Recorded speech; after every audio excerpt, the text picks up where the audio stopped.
All right, guys, said it before, I'll say it again. Anything can happen at any time here at Redneck Manufacturing. So tonight, there is no exception. We got started before the GoPro was here and even before Pop Pop Gringo was here. He's on his way here, but he's not here yet. So here's what we did tonight. We just took the gas tank and the grill off. I wanted to see if I could get this rust situation under control. And then we're going to go ahead and put this back on and drive it around for a while, see if there's any other issues before we just paint this thing. I don't think we have to do any motor work to it or transmission work. We have some seals that need to be replaced, the steering. Might have to break the transmission off of it. I don't know if I have a main seal leaking on the motor.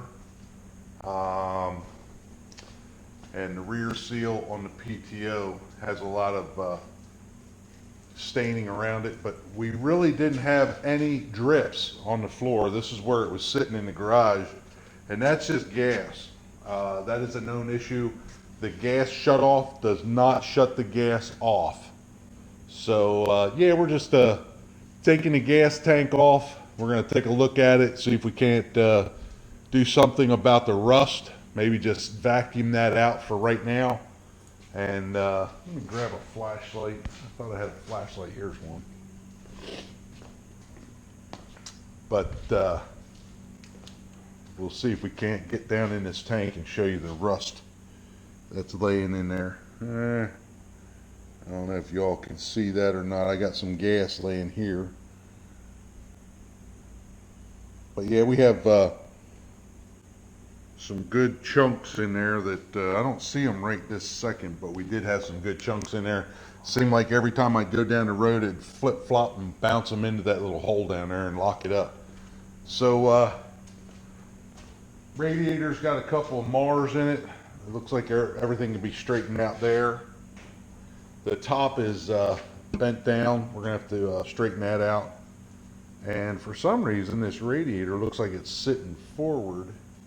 I'm not sure what holds this radiator. Doesn't look like there's anything holds it. Just I don't know. But yeah, when we get into this thing, we'll take the radiator off. Everything will come off. The whole front bolster, exhaust manifold, carburetor intake. And I think on this one we may have to break that pump off and figure out what the problem is there. Hopefully it's just a low fluid issue.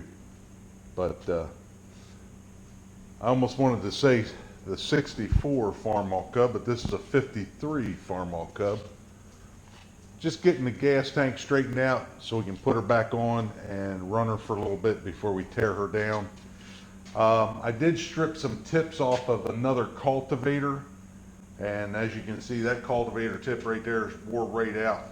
But we're going to put different cultivator tips on. Hey, look at there.